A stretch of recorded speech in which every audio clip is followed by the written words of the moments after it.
স্বাগত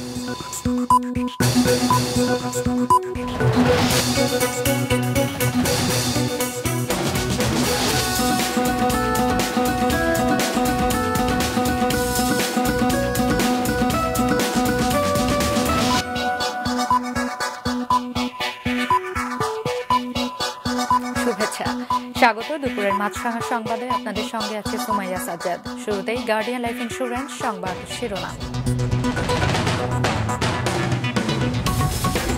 গতকালের ঝড় বৃষ্টির পর কিছুটা কমেছে তাপপ্রবাহ, আরো 10 দিন চলবে বলে আভাস। এরপর ঘূর্ণিঝড়ের সম্ভাবনা। দক্ষিণ পশ্চিমাঞ্চলে কমছে কৃষি উৎপাদন, জলবায়ু পরিবর্তন দায়ী বলছেন বিশেষজ্ঞরা। 25 বছরে 1/3 জমি অনাবাদি হওয়ার আশঙ্কা। প্যালেস্টাইনের সমর্থনে ছাত্রলীগের মিছিল, হামাসের রকেট হামলায় সৈন্য নিহতের জেরে রাফা খালি করতে ইসরায়েলের নির্দেশ।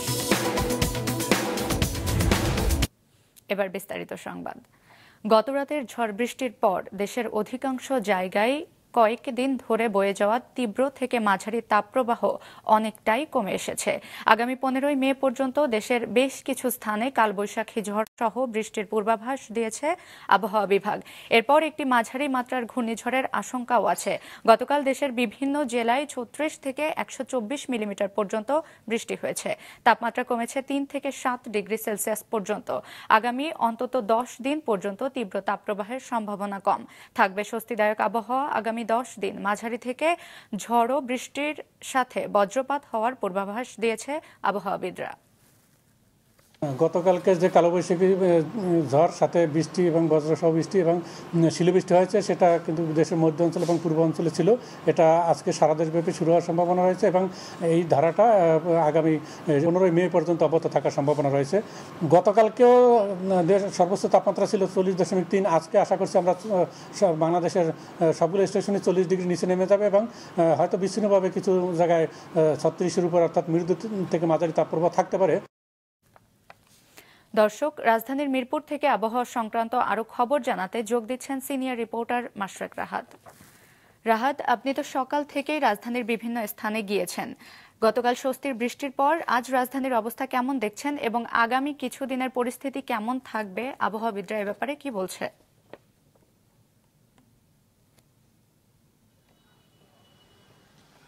সুমাইয়া, দুপুরের এই সময়টাতে কিন্তু আসলে প্রচণ্ড গরম থাকে, সড়কে কিন্তু আসলে দাঁড়িয়েই থাকা যায় না। আপনি আমাকে দেখেই বুঝতে পারছেন বাইরে কিন্তু বেশ হিমেল হাওয়া বইছে এবং গতকালে কিন্তু রাস্তায় যে পরিমাণ গরম ছিল এই সময়টাতে এখন কিন্তু সে পরিস্থিতি নেই।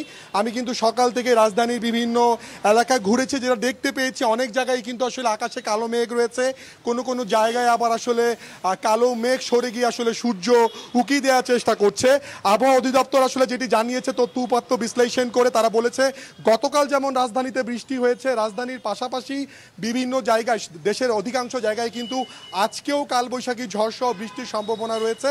এবং তারা আরও যেটি জানিয়েছে শুধু আজকে নয়, এই বৃষ্টি কিন্তু বিচ্ছিন্নভাবে 15 মে পর্যন্ত আসলে চলমান থাকবে এবং তারা যেটি বলেছেন তাপমাত্রা আরও কিছুটা কমতে পারে। এবং আমরা গত 1 মাস ধরে আসলে যে তীব্র তাপপ্রবাহ দেখেছি, সে তীব্র তাপপ্রবাহের আসলে এই মাসে সম্ভাবনা নেই। কিছু কিছু জায়গায় হয়তো মৃদু থেকে মাঝারি ধরনের আসলে তাপপ্রবাহ থাকতে পারে। তারা আরও যেটি জানিয়েছে যে বৃষ্টিপাতের সাথে কিন্তু আসলে বজ্রপাতেরও সম্ভাবনা রয়েছে। এই কারণে কিন্তু বৃষ্টির সময় আসলে বিভিন্ন জায়গায় যারা আসলে মাঠে বা কৃষক যারা কাজ করে তাদেরকে কিন্তু আসলে সাবধানতা অবলম্বন করার জন্য তারা বিশেষ পরামর্শ দিয়েছে। এবং তারা আরও জানিয়েছে সাগরে কিন্তু একটি লঘুচাপ তৈরি হয়েছে এবং সেই লঘুচাপটি কিন্তু আসলে 15 তারিখের পরে ঘূর্ণিঝড়ে রূপ নিতে পারে। এবং আসলে অনেকের সাথে আমি কথা বলেছি, সবাই কিন্তু আসলে অনেকটা স্বস্তিতেই রয়েছে আসলে তীব্র তাপপ্রবাহের পরে এমন আবহাওয়ার কারণে। ধন্যবাদ রাহাত। কয়েকদিনের প্রচন্ড গরমের পর আজ রাজধানীর পরিস্থিতি জানালেন সহকর্মী মাশরাক রাহাত। দেশের বিভিন্ন জেলায় যখন বৃষ্টি, তখন চুয়াডাঙ্গা ও যশোর সহ এর আশেপাশের জেলার আকাশে নেই মেঘের আনাগোনাও। দেশের সর্বোচ্চ তাপমাত্রা টানা রেকর্ড করে চলেছে ওই জনপদ। চুয়াডাঙ্গা ও যশোর প্রতিনিধির পাঠানো তথ্য, ছবিতে ডেস্ক রিপোর্ট।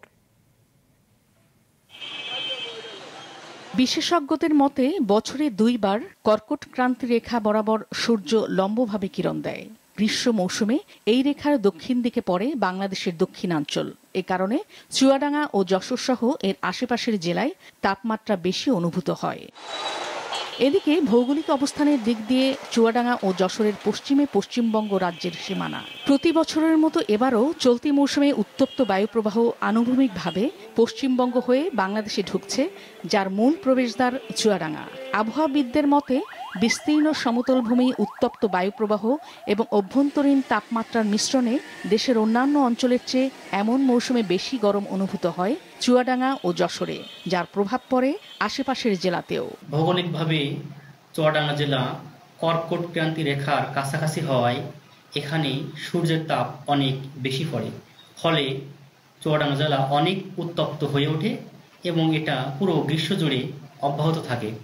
আমাদের পার্শ্ববর্তী অঞ্চল বিস্তীর্ণ সমভূমি এবং আমাদের যশোর অঞ্চল সব বিস্তীর্ণ সমভূমিতে আনুভূমিক বায়ুপ্রবাহের যে তাপমাত্রার ভেরিয়েশনটা হয়, সেটা সমভূমির কারণে ভেরিয়েশনটা হয় না।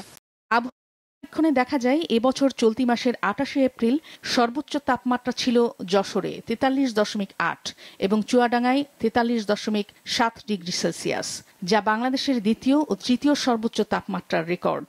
দিন দিন এমন অসহনীয় তাপমাত্রার কারণ হিসাবে জলাধার ও বনভূমি কমিয়ে ফেলা সহ মনুষ্য সৃষ্ট নানা কারণ দায়ী করেছেন সংশ্লিষ্টরা। চুয়াডাঙ্গা জেলায় তেমন কোনো জলাধার নেই এবং এখানকার গাছপালাও খুব কম। জলাধার বা গাছপালা তাপমাত্রাকে অ্যাবজর্ব করে এবং তাপমাত্রা বৃদ্ধি পায় না, ফলে দেখা যাচ্ছে যে তাপমাত্রা জলাধার না থাকার কারণেও চুয়াডাঙ্গা জেলার তাপমাত্রা দিন দিন বৃদ্ধি পাচ্ছে। বনভূমির পরিমাণ কমে গেছে, আর আমাদের অঞ্চলে আরেকটি পরিবর্তন ঘটেছে, সেটা হচ্ছে ভূমি ব্যবহারের পরিবর্তন। ভূমি ব্যবহারের পরিবর্তনটা কিরকম? আমরা দেখছি যে আমাদের আশেপাশে বসতি এলাকা বেড়েছে এবং সেই বসতি এলাকাতে আগে যেরকম মাটির ঘর দেখা যেত, সেই মাটির ঘর নেই। এখন বেশিরভাগ ক্ষেত্রে কংক্রিটের ঘর, এগুলোও কিন্তু আমাদের বায়ুমণ্ডলে তাপমাত্রাকে ধারণ করতে সক্ষম। আগামী 24 ঘন্টার মধ্যে চুয়াডাঙ্গা ও যশোর সহ এর আশেপাশের বিভিন্ন জেলায় বৃষ্টি ও বজ্রবৃষ্টির সম্ভাবনার কথা জানিয়েছেন আবহাওয়াবিদরা। নাদিয়া আফরিন, মাছরাঙা নিউজ ডেস্ক। যশোরের শিক্ষার্থীদের তাপপ্রবাহ থেকে বাঁচাতে কিছু মাধ্যমিক বিদ্যালয়ে নিজেদের উদ্যোগে মর্নিং শিফট চালু করা হয়েছে। স্কুল কর্তৃপক্ষ এসব স্কুলে সকাল 7টা থেকে বেলা 11:30 পর্যন্ত পাঠদান চালুর সিদ্ধান্ত নিয়েছেন।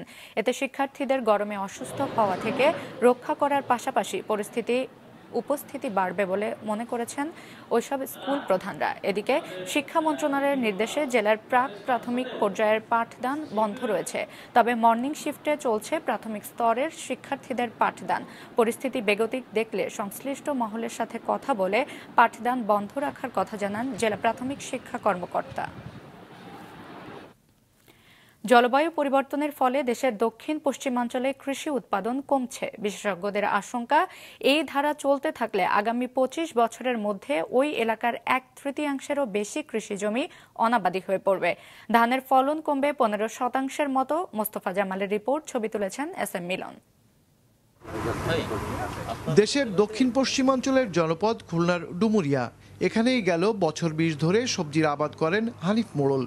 ভালো ফলনের কারণে জাতীয় কৃষি পুরস্কারও পেয়েছেন একাধিকবার, অথচ তার ক্ষেতেই এখন ফসল কমে গেছে। প্রচণ্ড খরা আর আগে থেকে বৃষ্টি কমে যাওয়ায় সবজি চাষে লোকসানে পড়তে হচ্ছে তাকে। আমাদের এই যে অতিরিক্ত তাপমাত্রার কারণে আমাদের এই মৌসুমে, গ্রীষ্ম মৌসুমে আমাদের সকল সবজি চাষ প্রচুর পরিমাণে ব্যাহত হচ্ছে। যে নিচে আমরা পানি দেওয়ার পরে এর ডোগাগুলো শুকিয়ে যাচ্ছে, ঢলে পড়ছে এবং এত তাপমাত্রার কারণে পোকামাকড়াও বৃদ্ধি পাচ্ছে। শুধু এক হানিফ মোড়ল নয়, উপকূলীয় এলাকার প্রায় সব কৃষকেরই একই দশা। সবচেয়ে বেশি বিপাকে পড়েছেন ধান চাষিরা।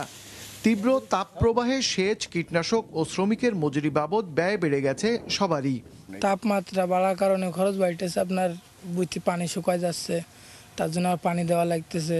তাপমাত্রার জন্য আমাদের লিভাররাও অনেকক্ষণ মাঠে থাকতে পারতেছে না এই তাপের জন্য, তাতে আমাদের ওখানে একটু খরচ বেড়ে যাচ্ছে। ক্লাইমেট চেঞ্জটা যদি হয় তাহলে কিন্তু কৃষকের ফসল উৎপাদনে ব্যাঘাত ঘটে, সেই ক্ষেত্রে কিন্তু আমরা কিন্তু কাঙ্ক্ষিত ফলনটা পাই না। দীর্ঘ সময় আসলে যদি এরকম চলতে থাকে তাহলে কিন্তু আমাদের ফুড সিকিউরিটিতেও একটু সমস্যা হতে পারে। জাতিসংঘ বলছে জলবায়ু পরিবর্তনের নেতিবাচক প্রভাবের ঝুঁকিতে থাকা দেশগুলোর তালিকায় বাংলাদেশের অবস্থান সপ্তম। আর বিশ্বব্যাংকের হিসেবে প্রাকৃতিক দুর্যোগে 2050 সাল নাগাদ মোট দেশজ উৎপাদন বা জিডিপিতে কৃষির অবদান কমতে পারে 1/3, কেননা এই সময়ে শুধু এক দক্ষিণ পশ্চিমাঞ্চলেই 40% কৃষি জমি অনাবাদি হয়ে পড়বে।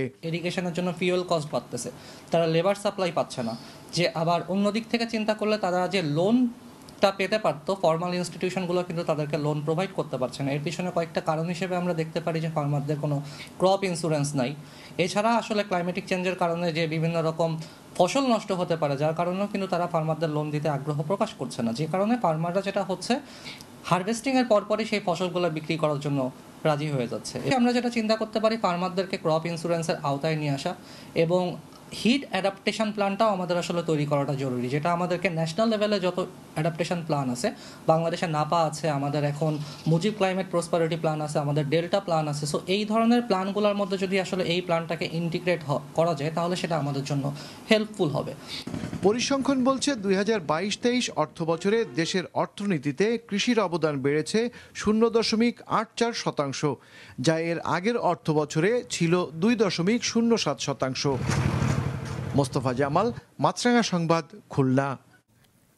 গাজায় চলমান ইসরায়েলি আগ্রাসন বন্ধ করে স্বাধীন প্যালেস্টাইন রাষ্ট্রের স্বীকৃতির দাবিতে ঢাকা বিশ্ববিদ্যালয় ক্যাম্পাসে বিক্ষোভ মিছিল করেছে ছাত্রলীগ। এ সময় প্যালেস্টাইন রাষ্ট্রের পক্ষে স্লোগানে মুখরিত হয় ক্যাম্পাস। বেলা 12টায় মধুর ক্যান্টিনের সামনে থেকে শুরু হয় মিছিল। সেটি বিশ্ববিদ্যালয়ের বিভিন্ন সড়ক প্রদক্ষিণ করে রাজু ভাস্কর্যের সামনে গিয়ে শেষ হয়। মিছিল শেষে বিক্ষোভ সভায় প্যালেস্টাইনে ইসরায়েলের সব ধরনের আগ্রাসন বন্ধ এবং গণহত্যার দায়ে অভিযুক্ত ইসরায়েলিদের বিচারের দাবি জানানো হয়। বাংলাদেশে অধ্যয়নরত ফিলিস্তিনের শিক্ষার্থীরাও এতে অংশ নেন এবং এমন কর্মসূচি আয়োজন করায় কৃতজ্ঞতা জানান। এদিকে ইসরায়েলি গণহত্যা বন্ধ, স্বাধীন প্যালেস্টাইন রাষ্ট্র প্রতিষ্ঠা এবং যুক্তরাষ্ট্র সহ বিশ্বব্যাপী চলমান ছাত্র আন্দোলনের সমর্থন জানিয়ে দেশের বিভিন্ন স্থানে বিক্ষোভ মিছিল, পদযাত্রা ও সমাবেশ করেছে ছাত্রলীগ। কেন্দ্রীয় কর্মসূচির অংশ হিসেবে দুপুরে চট্টগ্রাম নগরীর সিআরবি 7 রাস্তা মোড়ে এ বিক্ষোভ সমাবেশ করে মহানগর ছাত্রলীগ। সমাবেশে নগরীর স্কুল, কলেজ সহ বিভিন্ন থানা ও ওয়ার্ড ছাত্রলীগের নেতাকর্মীরা অংশ নেয়। খুলনার বিভিন্ন কলেজ থেকে মিছিল নিয়ে মহানগরী ছাত্রলীগের সদস্যরা সরকারি কমার্স কলেজে সমবেত হয়। সেখান থেকে মিছিল নিয়ে দলীয় কার্যালয়ে গিয়ে শেষ হয়। এছাড়া পটুয়াখালী, রাঙামাটি ও বান্দরবান সহ দেশের বিভিন্ন স্থানে স্বাধীন ফিলিস্তিন রাষ্ট্র প্রতিষ্ঠায় ও ইসরায়েলি গণহত্যা বন্ধ দাবিতে বিক্ষোভ মিছিল ও সমাবেশ করেছে ছাত্রলীগের নেতাকর্মীরা।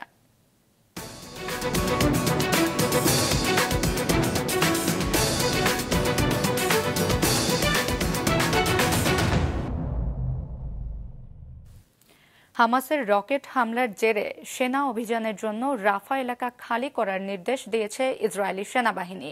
গাজার দক্ষিণাঞ্চলের রাফা ক্রসিং এর কাছ থেকে কেরেম শালম ক্রসিং উপর্যুপরি রকেট ছোড়ে হামাস। এতে 3 ইসরায়েলি সেনা নিহত ও আহত হয়েছে বেশ কয়েকজন। এমন সময়ে হামলা হলো যখন যুদ্ধবিরতি নিয়ে মিশরে আলোচনায় বসেছেন মধ্যস্থতাকারীরা। হামাস চূড়ান্তভাবে যুদ্ধ বন্ধের শর্ত দিলেও তাতে রাজি নন ইসরায়েলি প্রধানমন্ত্রী। এদিকে রাফায় সেনা অভিযানের ঘোষণা দিয়েছে তেল আবিব। সেখানে আশ্রয় নেওয়া কয়েক লাখ শরণার্থীকে সরে যেতে বলা হয়েছে। হামলা হলে সেখানে চরম মানবিক বিপর্যয় ঘটবে বলে উদ্বেগ জানিয়েছে বিশ্ব সম্প্রদায়। প্রায় 47 ঘণ্টা পর সুন্দরবনের চাঁদপাই রেঞ্জের আমুরবুনিয়ায় লাগা আগুন নিয়ন্ত্রণে এসেছে, তবে বিচ্ছিন্নভাবে কোথাও কোথাও ধোঁয়া দেখা যাচ্ছে।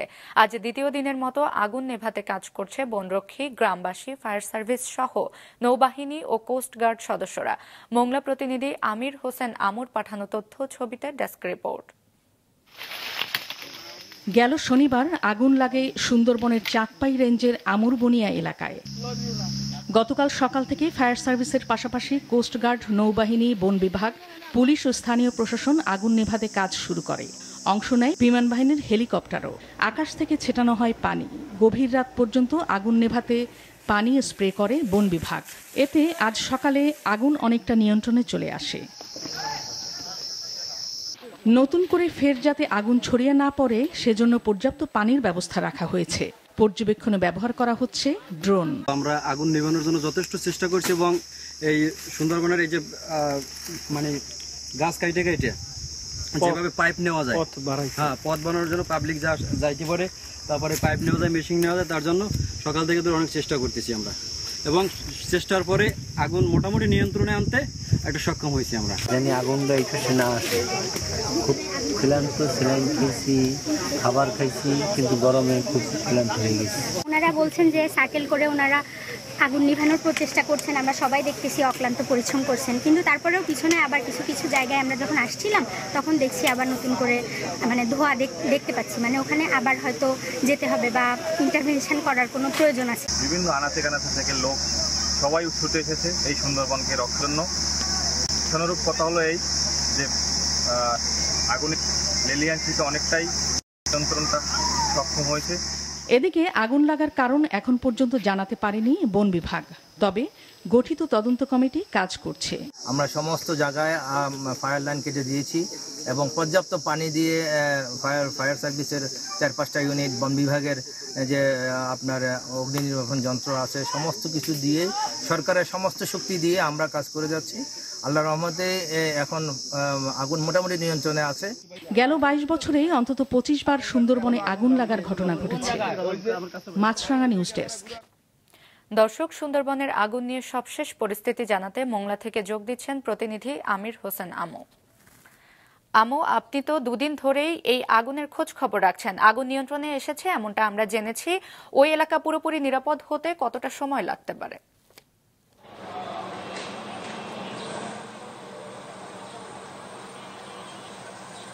যে সোমাইয়া, আপনি যেমনটি বলতেছিলেন যে সুন্দরবনে আগুন লেগেছে এবং গত দুদিন ধরে সুন্দরবনে এই আগুন জ্বলছিল।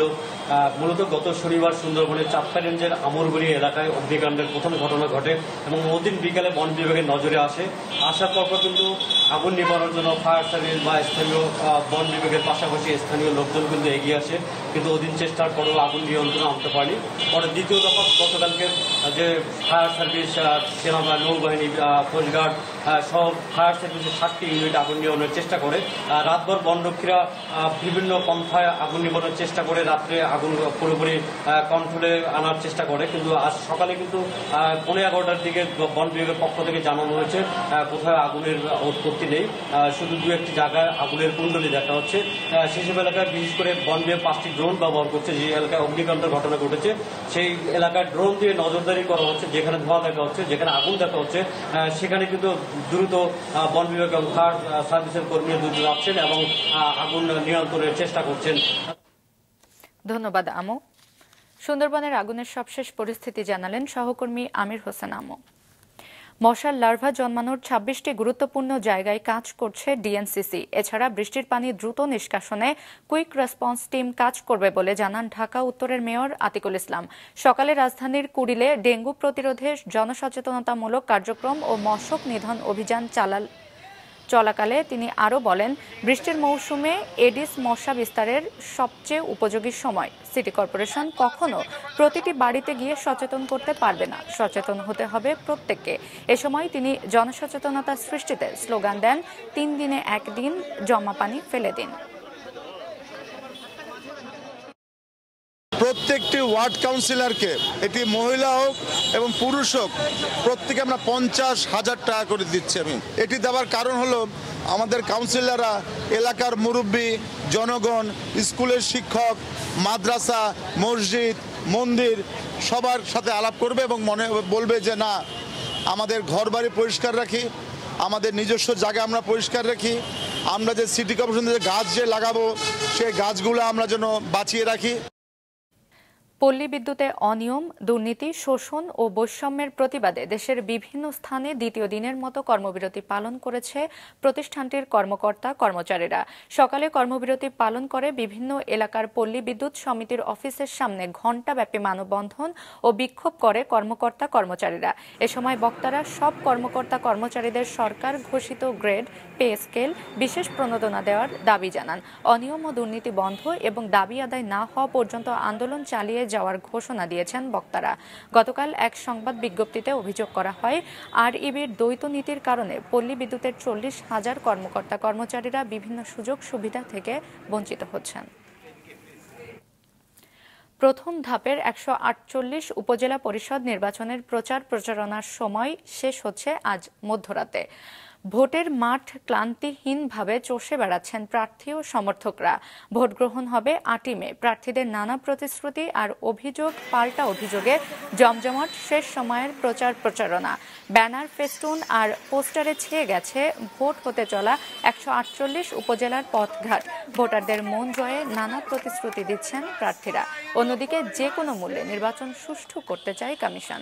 ভোটকে প্রভাবমুক্ত রাখতে কেন্দ্রে কেন্দ্রে থাকবে আইন শৃঙ্খলা বাহিনীর পর্যাপ্ত সদস্য।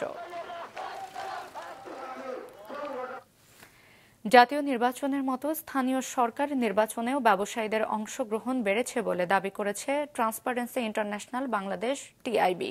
এক সংবাদ সম্মেলনে টিআইবির পক্ষ থেকে জানানো হয়, চেয়ারম্যান প্রার্থীর 69.86% ব্যবসায়ী। প্রথম ধাপের উপজেলা নির্বাচনে প্রার্থীদের হলফনামায় দেওয়া তথ্য উপাত্ত বিশ্লেষণ করে টিআইবি আরও জানায়, মাত্র 11.19% তাদের পেশা দেখিয়েছেন কৃষিকাজ। এছাড়া প্রথম ধাপে নির্বাচনে অংশগ্রহণকারীদের 13 জন মন্ত্রী এমপিদের স্বজন।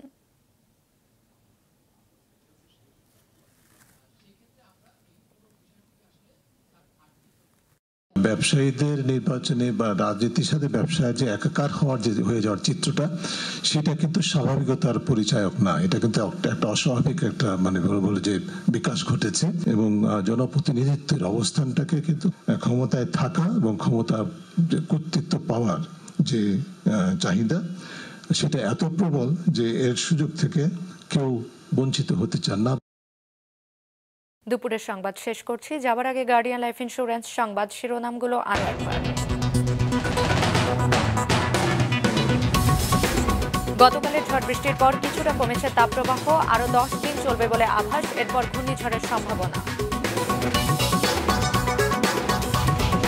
দক্ষিণ পশ্চিমাঞ্চলে কমছে কৃষি উৎপাদন, জলবায়ু পরিবর্তন দায়ী বলছেন বিশেষজ্ঞরা। 25 বছরে 1/3 জমি অনাবাদি হওয়ার আশঙ্কা।